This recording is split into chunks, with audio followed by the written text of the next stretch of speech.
All right, greetings, folks. It's another Thursday. In the calendar, it's December 20. 5 days to go before Christmas. Wish you well, but spare a thought for millions around the world, more so in our country, who don't know it's Christmas. Welcome. Now, this morning, Buhari at 2019 budget presentation jeered. You know, the build-up to the 2019 budget presentation at the National Assembly was frenzied enough. A striking National Assembly workers over owed salaries and a suspected bad behavior by some National Assembly members made the occasion a freakish one. Security around the National Assembly grounds was maximized, and the president stormed the hallowed chambers before 1 p.m., accompanied by his VP and members of the Federal Executive Council. The number one citizen presented an 8.83 trillion budget for the 2019 fiscal year. As if on cue, some members booed and jeered while others cheered and egged him on. Yes, the debate is a lively one. Across the world, presidents and leaders are heckled, but this occasion was a national budget presentation, a totally different environment. Let's meet and greet my guest this morning. I have Ahmed Moyosori Jaji. Is a political affairs analyst. He practices politics too. Yes. I greet you.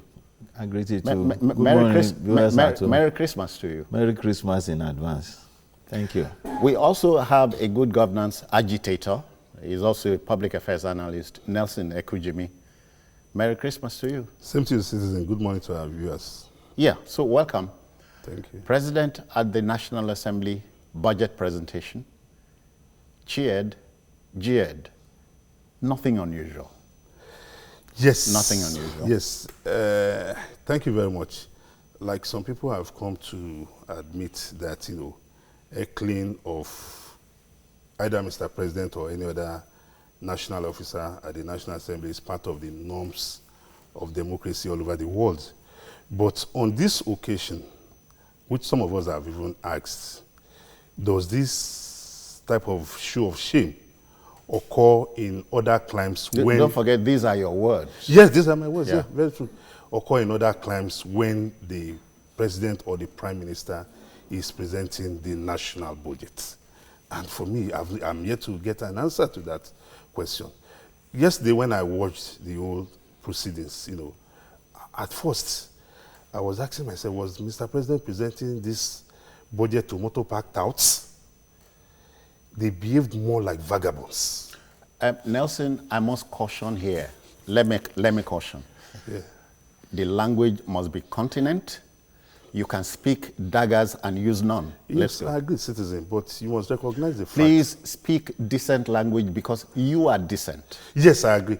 Show whoever you are decent. Yes, I agree. But as a Nigerian, I have that right to be angry when my democratic right is being assaulted. It is a right that nobody can take away from me. So when I saw the irresponsible conduct yesterday, I felt very, very ashamed. And I asked myself, how did we get to this level? You saw legislators, when the president was reeling out facts and figures with regards to what the government has done with the 2018 budget, they were just behaving like kindergartens in the nursery school. Here you go again. No, kindergartens is a respectable word.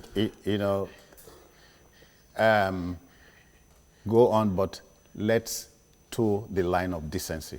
Definitely, that's what I mean. So, some of them were jeering, no, lies.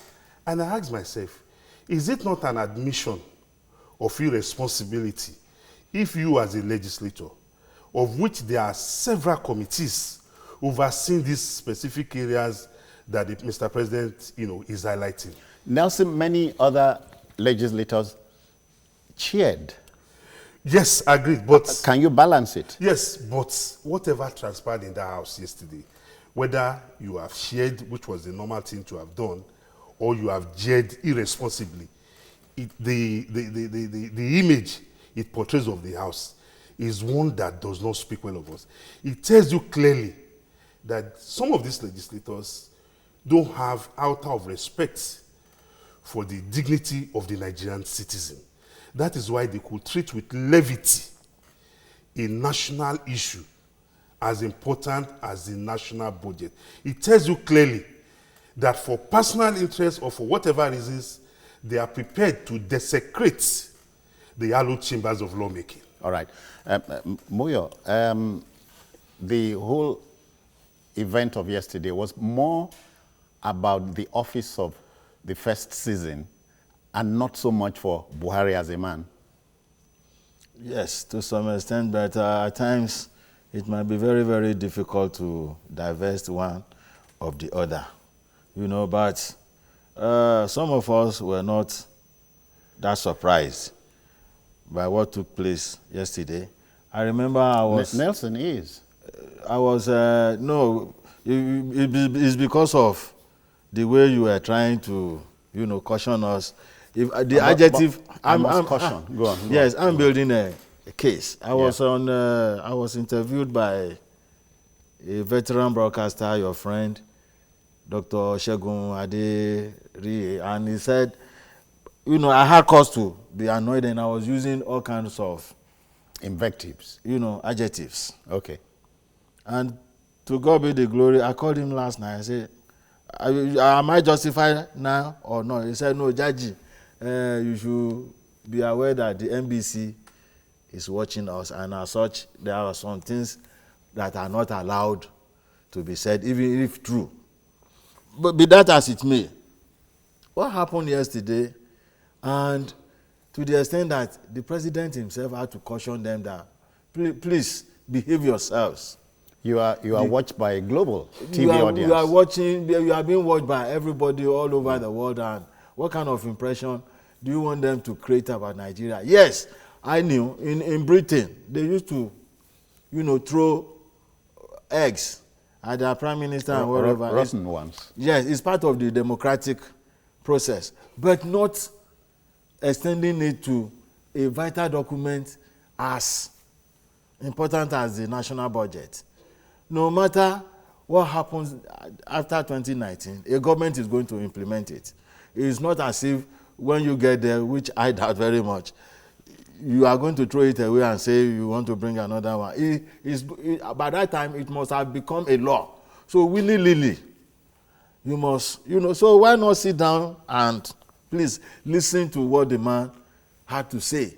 And for heckling him when he was, you know, listing his achievements, it shows that you really didn't want Nigerians to know what he has achieved so that you can use that as a, what do you call it, a campaign issue.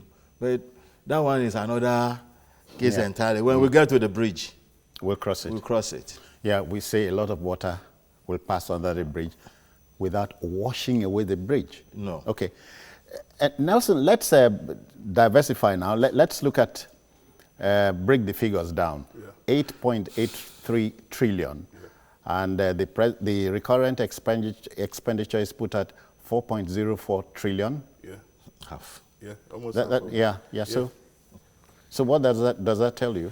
Well, it tells you... Recurrent. Yeah, it tells you clearly that, you know, the problem we have with our budget from time immemorial, of which we have always complained and which has become a fact, that the recurrent expenditure tends to eat, you know, almost a large chunk of the budget. I think for the first time we are seeing a budget in which the recurrent expenditure is almost half.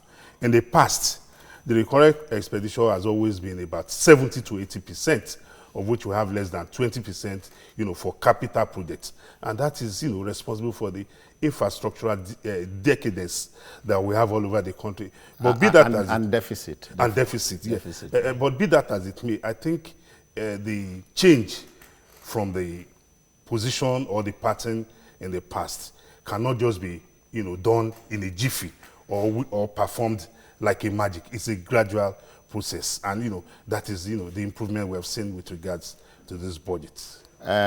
Jaji, the capital expenditure is projected at 2.031 trillion. 2 point something, whatever. That's is about a quarter. A quarter of the whole thing. Even the budget itself, from the figures available, is lower than what we had last year. Yeah. You know, and this issue of recurrent expenditure against capital expenditure is a thing that will stay with us for a very, very long time. There's nothing we can do about it. At least those things, we should take them item by item. Like the National Assembly, the kind of, perks and salaries they are earning is part of the recurrent expenditure. Part of the recurrent, yeah. The national bureaucracy, over-bloated bureaucracy, what being spent on them is part of the recurrent expenditure.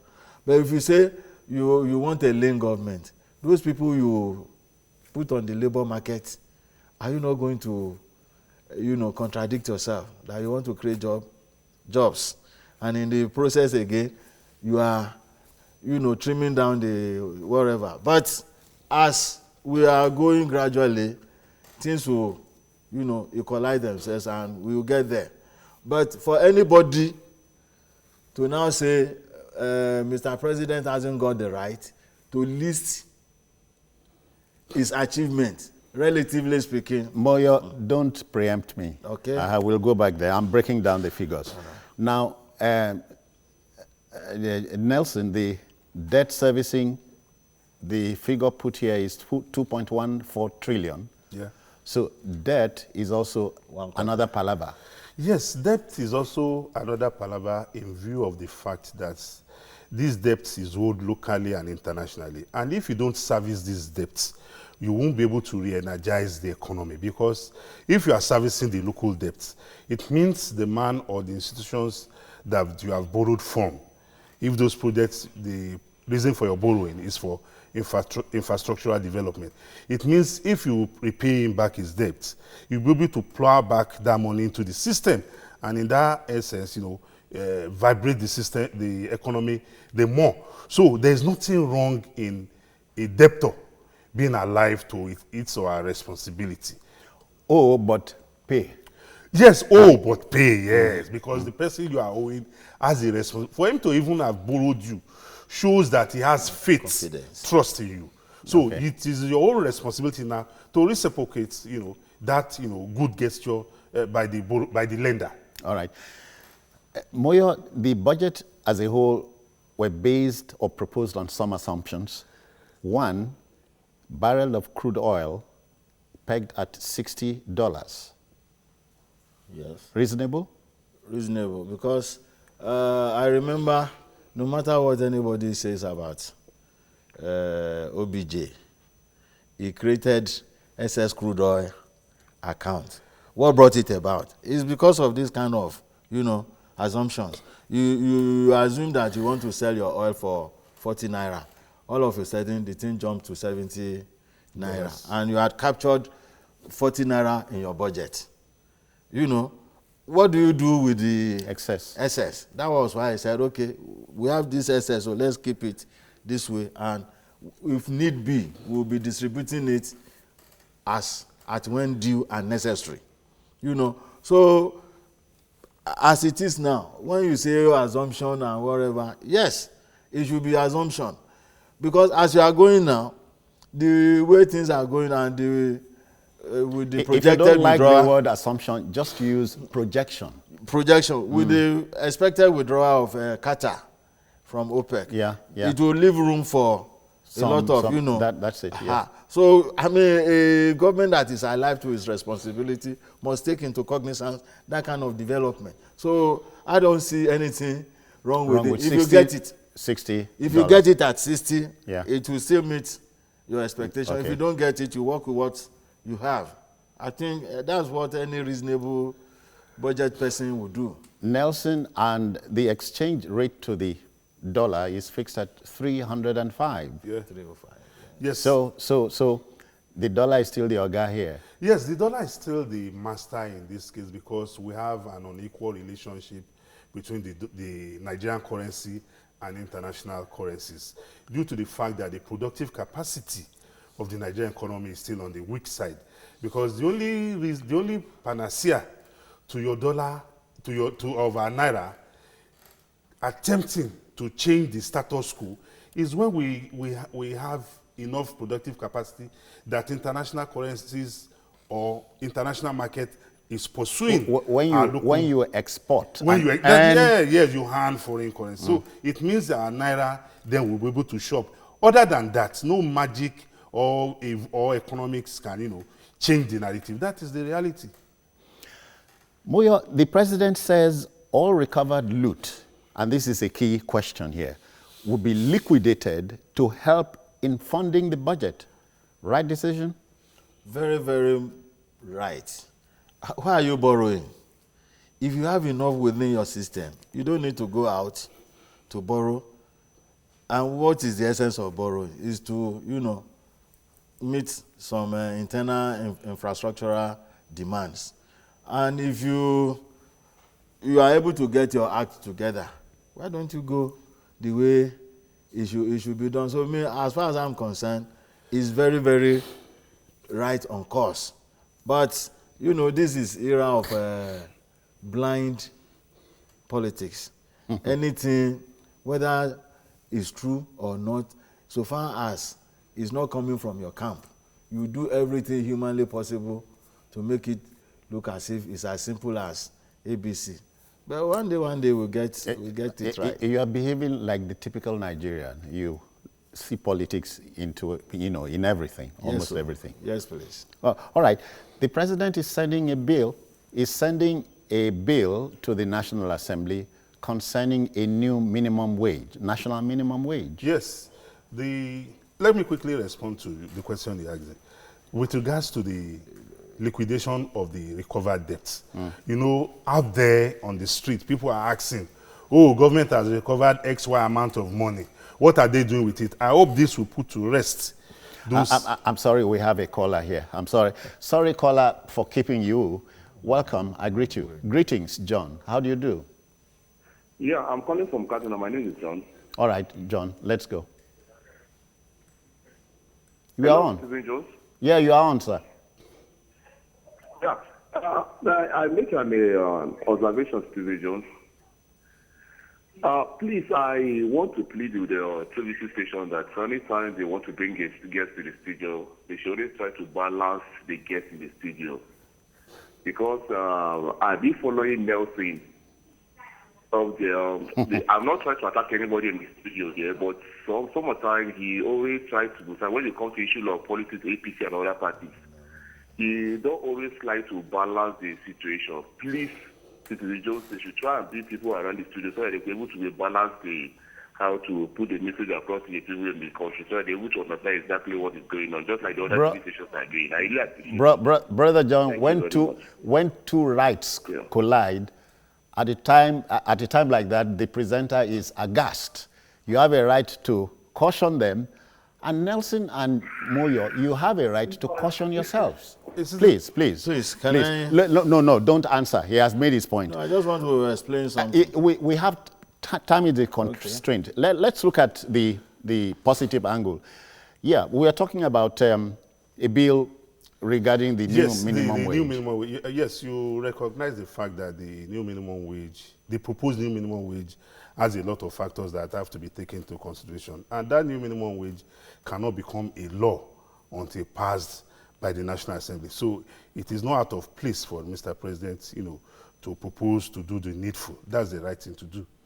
And Jaji, the president said the figures, the estimates were arrived at after lengthy and exhaustive consultation. So it's assumed that all parties are agreed with these figures. I want to believe so. Though if the facts on ground do not justify that. Your consultation in preparation of the budget, you must have spoken to the MDAs, the various ministries who present their budgetary estimates and whatever, and their projections, not assumptions. And at the end of the day, it will influence what you put on the table before the National Assembly. And I want to believe that as it is being done all over the place, the executive too must have sat down with the members of the National Assembly to arrive at, All right. But this is still Nigeria, the Nigerian factor. There's a camaraderie here. Comrade Ayo is reaching us from Oshogbo. Welcome, sir. Merry Christmas to you. Hello, sir. Comrade, are we in business? Hello, good morning, Hussein Jones. Good morning, I greet you. Good morning to your guest here. Good morning. Honestly speaking, with greatest respect to the members of the National Assembly, I want to say I am greatly disappointed in their act yesterday. Yes, every individual have the right to protest, to hear his or her grievances, no doubt. But not on a situation like that, not on an important occasion as presenting a national budget. See, even assuming without conceding, Atiku Abubakar wins this election, he's not going to present another budget. He's going to inherit this budget being presented by the president. So what are we now talking about? This is a budget that affects 190 million Nigerians, and you display such an act in front of international community who are watching us. See, honestly, I am angered. Honestly, okay. I am really disappointed. Seriously, because hello, sir. Tame the anger. See, this act of them should not have been done at all. Even if you have grievances you want to put, there are ways of doing it. There are ways of protecting and telling the people, the person you are protecting. Comrade, thank you very kindly. Thank you. Thank you very kindly. We can't belabor the matter. We have said what needs to be said. Gentlemen, I concede to you the right to vent your spleen, but then there must be a balance. What would you have felt if everybody yesterday cheered Mr. President? Wouldn't you have been suspicious? Well, it depends on your sense of reasoning. Because Mr. President was presenting a budget, a national budget that has nothing to do with whether you are in APD or CDP. It was about the Nigerian people. And one expects any responsible senator or any responsible legislator who is appreciative of the mandate vested in his office to realize that this budget is about my constituency. And the most appropriate thing to do was to have been very civil and respectful of the mandate of the Nigerian people. Because without the mandate of the Nigerian people, no legislator will be sitting down in that hallowed chamber. Okay. All right. Bayo is here. He has joined us. And in the spirit of the season, I'm saying a Merry Christmas to you, Bayo. Welcome. Yes, Bayo. Bayo. Are you there? Yeah, you were saying. So the unruly behavior exhibited in the House does not portray us in good light. Okay. Because the mandate being exercised by Mr. President is the same mandate that the legislators themselves have. I hear Bayo's here. Good morning. I can hear you. Hello? Let's go, sir. You are on, Bayo. Hello, yes. This is it, yeah. This is my view. Can you hear me? You are on. Go on. All right. This is it. Regarding what happened yesterday. All right. Regarding what happened yesterday. Yes. I'm not of the view that, yes. Please go on. Go on, Bayo. It is an open house, and the man was presenting a budget. However, I saw it as a two-way thing. It was also kind of campaigning, so to say. However, wait, let me finish, citizen. This is it. I am the view that whatever you do, you have to be very straightforward about it. Why is that? If, for instance, now, you tell me that you've dug a borehole at my backyard, and I'm representing my people in that, and when that happens, and it's false, I mean, it is deemed to be false to me. That is the truth. And if it is the truth, you've dug a bore in my backyard, yeah, and it's not Bayo, so definitely, if I'm on seat at that point, I would definitely protest. Yeah, Bayo, if it is the truth, everybody has the right to actually share their views in this. Maybe it's not the right platform. Okay, all right. For me, we should not belabor the matter. We had agreed that across the world, presidents are used to be heckled, but true. Yeah, but occasions, the occasion is different. Yeah, they are picked. The national budget is a national well, matter. What he has just said is something, it's open to debate. Was the president, in your estimation, Moyo, campaigning? No. You see, like the budget we are still operating now, 2018 budget, we know for how long it was arrested.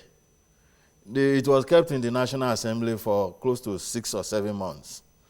But from what the president said yesterday, he said they had performed about 60-something% in spite of the delay. And if you had performed to that extent, how did you do the performance? Okay, I built a house in Kaura Namoda. There's a bridge in Ekpe. There's another one in Ajegunle. I mean, there's nothing wrong with that kind of. Let me. So for anybody to now say he's campaigning, let me put you on the spot. Yeah. Moyo, do you believe there's work on now on the second Niger bridge? I've not been there, but from the pictorial wherever that I've been screened all over the place. Yeah. And last week we were shown the pictures of maybe Obio for Nature and members of his cabinet visiting the site. As far as I'm concerned, that one is okay. Okay. So if you cite that, it couldn't be politics. It's stating what is. By my own training, I will look at cause and effect. All right then. You know. So, and the truth is sacrosanct, very sacred. Constant. So, you know, if I'm sitting down here and I tell you Abuja is not capital of Nigeria, am I fooling myself or fooling those who are listening to me? It doesn't matter whatever political coloration I'm putting on. Assess what I'm saying. All right. Let me welcome Yakub. Yakub, welcome to the platform. Yeah. Good morning. Welcome. Hello, good morning. Go on, yeah. Yeah, thank you. And then good morning to Madam Judge and then Mr. Ekujini. Good morning. To me, some of us are not surprised because what really happened in National Assembly yesterday is a rehearsal, is a play that's already been rehearsed before the day. You see, what really happened is this. I overheard one voice yesterday. That voice is a voice that's telling Nigerian citizens one time ago that he spent 11 hours on the tree. And then such president that lies to Nigerian citizens that he spent a lot of hours on the tree came out yesterday telling Nigerian president that it's lie. See, I understand this, that you are trying to control the issue. Yes, that is your job. But the truth is here. We need to tell Nigerians the truth. Whether we like it or not, every Nigeria, we are politically biased sometimes. Anybody, no matter camp you are. But the state that they did something they did yesterday was so wrong. Thank you. We leave it there. We leave it there, Yakub. And Nelson, 30 seconds, can we wind down? Yes, the responsibility of the president on presenting the budget is to make a presentation. Whatever presentation Mr. President must have done, the House will now go back and dissolve into committees to look at his presentation. It is unconstitutional, if you permit me to use that word.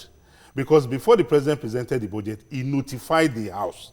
The responsibility of the House is to accept him, allow him to do his presentation, and then look at the facts and figures that he has brought, and then do the needful. Heckling him while presenting that budget is a desecration of the hollow chambers of lawmaking. Also to add, he was cheered at the same time. Yes. Moyo, how do you close? Well, I'll close by saying that the president had promised Nigerians that he will use the looted funds from them to execute this the 2019 budget. And people have been asking, this money you say you must have collected here and there, and you are not fighting any corruption. But the fact still remains that the EFCC had read out figures as to how much they have been able to, get back from our masters, in quotes. And if the president, in his wisdom, is now going to use it to execute developmental projects in the country, I'm all for it. So be it. That's the way it should be. All right, let's thank Malam Ahmed Moyosuri Jaji for coming. Thank you. Once again, Merry Christmas. Same to you. Nelson Ekujimi, thank you for your time. Thank you very much. Have a Merry Christmas. Same to you and everybody watching us. All right, folks, that will just about do it this morning. But we desire to say at this point, Mr. President, if you don't make enemies, you won't make a difference. But we wish you well in the spirit of Christmas.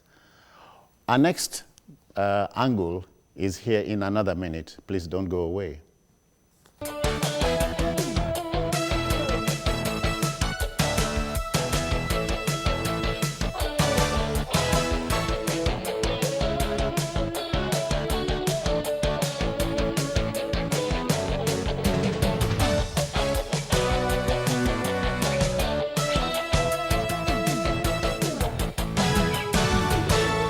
All right, folks, you're still on This Morning on TVC with yours sincerely, Citizen Jones Hussein. Well, you know, the last time we counted, we said no less than 40 presidential candidates are vying for the plum job come 2019. One of the parties in question is the COA party, and I have the presidential candidate of that party facing me, Dr. Shino Fagbenro Byron. I greet you, sir. Good morning, Jones. How do you do? Jones. Fine, thank you very much. Thank you very much for having me. Season's greetings to you. Absolutely. Compliments of the season, in the spirit of love, power, soundness of mind, and peace. Okay. May that be upon all of us in Nigeria. You could have presented the national budget of yesterday. And you could have been cheered on the one hand, jeered on the other. Yes. I think what happened yesterday is a reflection of relationship and relationship building. It's a reflection of a failure of collaboration between two arms of government. Two key arms. Two key arms of government, you know, out of the three. All of them, all the arms of government are key, including the media. So the truth of the matter is that, you know, when the relationship soured right from the onset, I know Senator Enang as a good relationship manager, but there's a limit to what he can do when there are institutional and fundamental differences between the key actors on the executive and the key actors in the legislature. Let me take it to the home. Yes. If tiffing between husband and wife goes on for too long, it suggests both parties are wrong? Well, it does not suggest, it suggests that obviously a conflict is triggered. Okay. But you see, where we fail in Africa, especially amongst our leadership, is the inability to manage succession and the inability to manage conflict or crisis. You see, when you build, and this is what we say about institution building, when you build an institution or you consider an individual as solely representative of an institution, then you reduce that institution to the microscopic space of an individual. The way Nigerians perceive the executive is simply within Buhari, himself, his immediate interests. You know, that's the way you see it. The way we perceive the Senate is Saraki. So when we've reduced both the executive and the Senate to two people, as we are wont to do in Nigeria most times, right? It's just like these elections.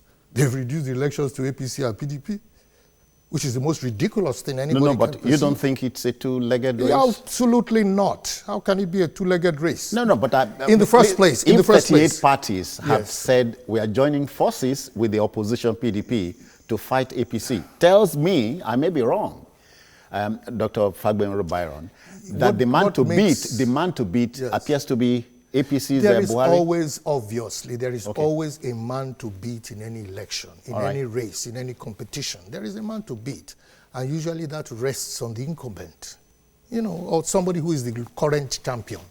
There's always a current champion. Usain Bolt. Yeah, exactly. So, but Buhari is the man to beat now. Obviously, yes, but it's not between Buhari alone. There are not only two lanes. There are only two lanes. Everybody, look, I'll tell you one thing. And you see, the irony is that between APC and PDP, it's just two sides of the same coin. So really, what Nigerians are doing for the vote either of them, you are getting 2 for the price of 1. Because I can bet you, vote APC today, by day after tomorrow, all of them would have gone into APC. Vote PDP tomorrow, they would have shifted. So what are you, so you really have... Vote COA tomorrow, what happens? And together, differently. And together we make a difference. COA party is the most inclusive party in this country. All right. I take you to where we took off from. Yes. Relationship between the executive and the legislature. Yes. How better managed could the relationship have been? Well, in your estimation? From the outset, right, there were political issues in the distribution of positions between those that formed the APC. That was the kernel of the problem. The new PDP that was the third leg to that whole contraption did not have space, and the remaining space they wanted to occupy was the Senate. Unfortunately, the powers that be within the APC decided not to have that. So for me, there was a mismanagement of inclusion. And that is the problem with the APC, right? You cannot run a government, you cannot run a space by being exclusive. It doesn't work. It will crack. So that happened. But what we're saying is this: beyond that, beyond the politics, and looking in terms of the substance of what the legislative arm of government is supposed to do, people come to the National Assembly with different interests. And what we want is an aggregation of the interests in a manner you have an that interest, will work. yeah. You have an interest. Obviously. Yeah. But you see, as the executive, people are coming from different states and different constituencies to form the National Assembly, which means that there are certain things those states and those constituencies actually want or need, and this is what the executive should use. Good, hold on.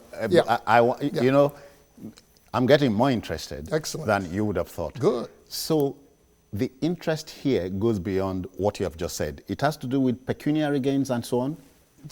Look, the interests are diverse. They're personal interests. They're pecuniary interests. They are interests based on mere ego. They are interests based on power without necessarily monetary issue. There are interests based on regional and, dynamics, the geopolitics of Nigeria itself. In 8 years, the former president Obasanjo had 5 Senate presidents. Yes. Interests at war? Yeah. Well, you see, Obasanjo practiced what I called benevolent impunity. Benevolent impunity. Obasanjo was a dictator. That is why he imposed and reimposed and imposed and reimposed Senate presidents. Simply because, some of them had issues. But you see, the relationship was cozy. The relationship was cozy. I'll tell you something. If you take it to the so-called third-term gambit. Well, it wasn't that. If you had 5 Senate presidents, the relationship couldn't have been so cozy. Oh, really? You get my point. But what I'm trying to say is that, yes, clearly, Obasanjo was a better manager of situations like that. That's why I said benevolent impunity. And in any case, the genesis and the nature of PDP, right? PDP entered the Third Republic whole. There was no bifurcation. People who wanted to join PDP in 1999. In 2000, I was a member of PDP. So I understand and I appreciate the structure. So it was very national, and that was the strength of PDP when it entered. Now, some of what you see in terms of managing the space better at that time is not unconnected to the initial strength and institutional capacity of PDP, all of which it has lost. If it gave you a fair deal at the time you joined the PDP, you could have been in the train. Look, it's not about giving an individual a fair deal. I was in PDP, I ran for local government chairmanship. I was eventually ended up being the candidate for Iruitiosa local government. But Obasanjo had a problem with Tinubu for creating 54 local governments, and we had to withdraw, and they just asked us to withdraw after collecting 200,000 naira from each of us at that time. That's why I said it was benevolent impunity. Because we did not agree. You didn't use the word I expected, dictatorship. No. Benevolent. All right, let's talk about COA party. Yes, please. How different from the other parties is COA? Let's start. Excellent question. Excellent question. A party is only reflective, the strength of a party is only reflective in the manner it administers itself. Go to the records. COA party is the only party, apart from PDP, that held competitive presidential primaries. That is a difference. Take the list of every single presidential candidate, apart from Kowa Party and apart from PDP. The difference between us and PDP is that dollars were not involved. Naira was not exchanged. What exchanged? We had debate, we had an exam, written exam, and we were screened. By Nigerians? Oh yes, absolutely. We were screened by one of us. He's a member of the Board of Trustees and a member of Nigeria, but he's a professor. He's the foremost Nigerian on geospatial sciences. Tukur. His name is Tukur. He's a young guy, but he was a chairman of our screening committee. Yeah. Our debate was managed by Soji Apampa of Integrity. That was how our debate, and the exam was conducted and supervised by none other person than our party secretary, comrade Mark Adebayo, who's got plenty of experience in civil society. And in all of these, no kobo or naira exchange Absolutely. hands. The only thing that exchanged hands was our nomination fee and our expression of interest fee, which was no more than 2 million naira. As a matter of fact, when some presidential candidates discovered that Kowa Party, right, nomination fee was just 2 million naira or 1 million naira, some people came in. But when they saw that we were going to take exams, then the money bags fled. Ran away. Yes. You see, because God forbid I'm a money bag. I mean, God forbid we are money bags. Yeah, but that if you only contain money and nothing else. If you become president, you'll be controlling the nation's purse. Well, that is not number one. The money is not mine. I agree, but I'm listening to me. Yes. You control the nation's purse. Absolutely. And you do the spending. No, actually, that's wrong. You would have been empowered. Actually, you're wrong. Okay. It is the National Assembly that controls the nation's purse. Gives you to spend. Of course, they give me authority, and I'll do that. That is where accountability comes in. Good. That is where capability comes in. I was going there. That's where transparency You won't play ball with the National Assembly? Look, the National Assembly have interests. You see, all of us, it's only when somebody thinks the other person is dodging yam to chop. That is when he himself plans how to dodge his own. If you do everything like this and you are open and transparent, and you have the kind of relationship you have, of course, members of the National Assembly, they want things for their constituencies, they want things for themselves, of course, you see all those things. And everybody sits down. Constituency allowances are not approved by the Constitution? Yes. You uphold that? You see, constituency allowances are an aberration. Oh, really? Yes, there are exceptions. They were fashioned out to address a lacuna caused by the non-equitable distribution of development initiatives and development projects. And that is why constituency allowances, the agitation for constituency allowances is the same time as the agitation for marginalization. Go and look at the historical trajectory. People did not start to ask for constituency allowance until people felt that their constituents were being marginalized. Okay. And the genesis of this is this over-centralization of authority and power at the center. This is why we are saying we should restructure this country. Let's consider this as a mini debate. Yes. It's a debate of sorts on TV, national TV. Yes. What would you do as you sit here when it gets to the question of distribution of wealth? In other words, how do you create it, considering that power is a problem here? How would you generate electricity? Well, you've asked me 3 questions, and I think they are interconnected. But the first thing I'll do, before you get to electricity, because you can have electricity and you don't have people who are educated enough to even manage the electricity stations. So cool down on that. The country is awash with eggheads. That is what we are saying, but they are being wasted. We are wasting lives, we are wasting land and wasting livelihoods. We are wasting them. 13.5 million children out of school. The first thing we need to do, and what I would do, answering your question directly, is that you have to run an inclusive government. You have to take care, first of all, of the weak and the vulnerable. You have to factor in women, children. Constitutionally. Constitutionally. That is fundamentals of state policy. Unfortunately, it may not be justiciable, but it is constitutional. My point is this, that any nation or any chain, right, is only as strong as its weakest link. If you don't create an inclusive, why do nations develop? Some nations develop and some don't. Simply, you say in the process of including people, you are including ideas, you are including initiative, you are including every perspectives. And that is what makes a nation roll. We don't have inclusive frameworks. People living with disabilities are absolutely, and I'll tell you, guess what?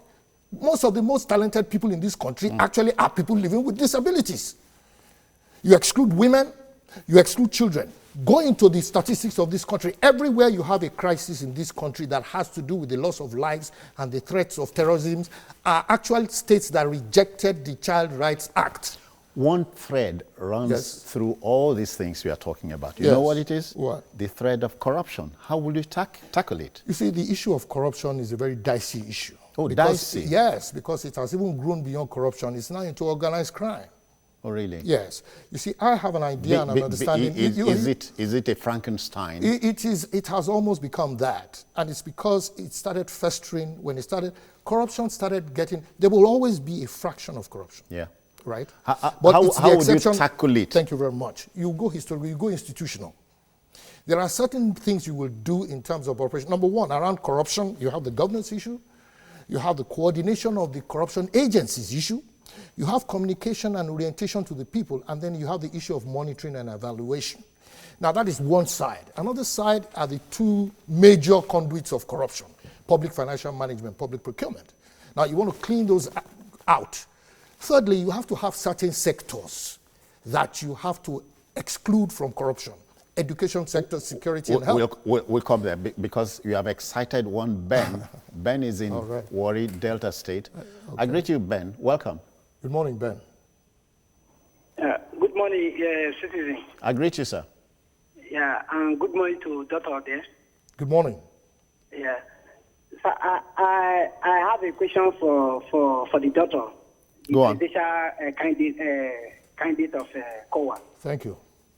Sir, you know, as present now, the insecurity in Nigeria is something that one cannot easily explain. When you see that almost every day people are being killed. Ben, chiefly, you are asking what he would do about insecurity? Yes, sir. Yeah. If you are elected as a president today, how will you tackle the issue of security in Nigeria? Thank you. Thank you. Excellent question. Ben, you know, to tackle security, the first thing you need... Insecurity. Insecurity, sorry. Sorry, yeah. The first thing you need to tackle insecurity is information, intelligence. In Yoruba, we say... Say it, okay. Say it in Yoruba and break it down. Which means that you need a network between the people and those they are securing. Now, we haven't had a very good relationship with our armed forces and with our policemen. We've had history that the Nigerian citizens themselves have complained in terms of a relationship with policemen. So, in the first place, we are weak institutionally. That's one weakness. The second thing is that we have several security agencies, and none of them are coordinating with each other. You have each of them reporting to different people, and most of them working across purposes. Right now in Nigeria, I am not sure, and because security can be, obviously, because I am not in advantaged places, there are things I do not know. But I am not sure whether we have a united network command for law and enforcement that shares information on a real-time basis. Because what you find out is that, see what happened to our soldiers that were killed. Nobody knew Boko Haram was coming. But meanwhile, somebody told Boko Haram that the soldiers were there. So that's a failure of intelligence. So the first thing we need to interrogate is our intelligence services and our intelligence capacity. And again, you know what the president has done, and people have complained about it. The president has limited his pool of ideas by limiting the source of those who head his security agencies. Time is the master here. You need what would to be you do inclusive. to tackle insecurity? Basically, restructure the security architecture, make them more coordinated, work in tandem with agencies like the EFCC, because insecurity is financed. And you have to ensure that you follow the money trail. Doctor, of course, you know, over time, our collective experience tells us that we are scapegoating the police. The police should have been versed with internal security, Absolutely. you know. But let's quickly take you to Abia State. Comrade Okorafor is waiting. Welcome, sir. Good morning, Mr. Good morning, Mr. Jones. Yeah.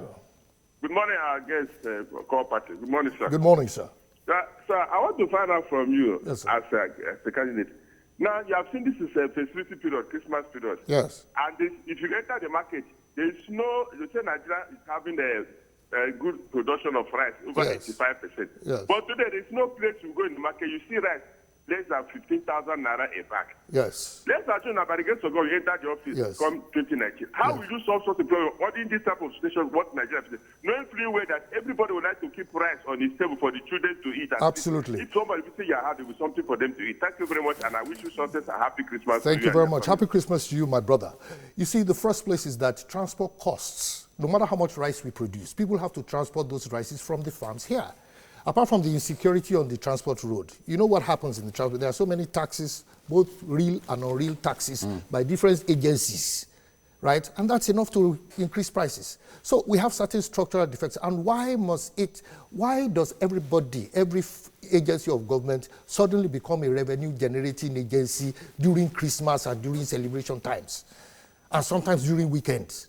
So these are the things that are fundamental, and they have to do. You see, what we need is the kind of leadership that will discourage this. Dr. Fagbenro Byron, don't you read hoarding here? Because you would be busy in Abuja, and hoarding is going on somewhere in Calabar. People hoard because they are insecure. People hoard because there is insecurity. If there is freedom of movement of goods and services, and it is backed up, the economy, look, the security is the backbone of several things. It's also the backbone of the economy. Right? Communication, transport. Those are the backbones of the economy.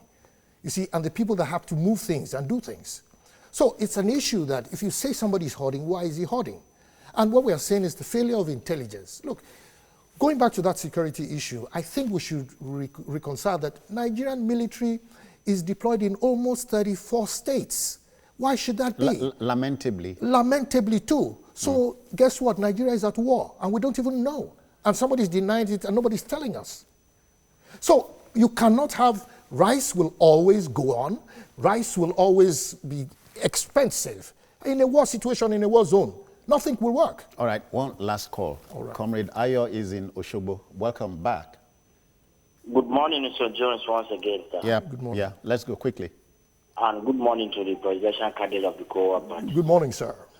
Honestly, sir, to be honest, you have a very brilliant idea. Thank you. Honestly speaking. But the fear is this. Yes. See, the reality on ground doesn't favor candidates like you, honestly, because ideas doesn't win election in Nigeria. Honestly speaking, that is the truth and the reality. See, I mustn't deceive you, sir. This race, to be honest, is between two leading candidates. No doubt about it. But one thing I want Nigerians to understand is, why can't we just start from somewhere? See, in the United States of America, I have witnessed about 3 or 4 presidents, former senators, former governors, becoming president. Comrade, we must stop you here. Yes, I need to respond to him. My brother, in doing so, you are taking it from the top, recapitulating. Okay. We are recapping because we must go. Okay. Yeah. Well, my brother, all I'll say is that Nigerians have a choice. Nobody tells you how to use your thumb. Nobody can force you to use your thumb any way you want. If you want the best, you settle for best. It's as simple as that. You see, to say ideas don't rule the nation, I don't think that's right. There are good ideas and there are bad ideas. The choice is yours. And it's very simple. There's no such thing as right man, wrong party, or wrong man, right party. No, there's always the right choice or wrong choice. Okay, all right. Well, we must go at this point, but not before wishing you first a Merry Christmas, a Happy New Year, and success at the polls. Thank you very much. I'm a singer. We wish you a Merry Christmas. Yeah, you sing very well. I wish you a Merry Christmas. I wish you a Merry Christmas and a happy New Year. New Year. Oh, thank you. God bless you. Thank you very much. much. God bless TVC. Thank you very much for having me. All right, folks. So the candidates will be coming every once in a while. You'll get to see them, talk with them. One of who has been Dr. Shino Fagbenro Byron, presidential candidate, Kowa Party. Wish you well one more time. Thank you very much, sir. I'm out of here. There's a program tomorrow. Please keep the date. But do have yourself a Merry Christmas. Think of those who can't spend Christmas. Bye-bye now.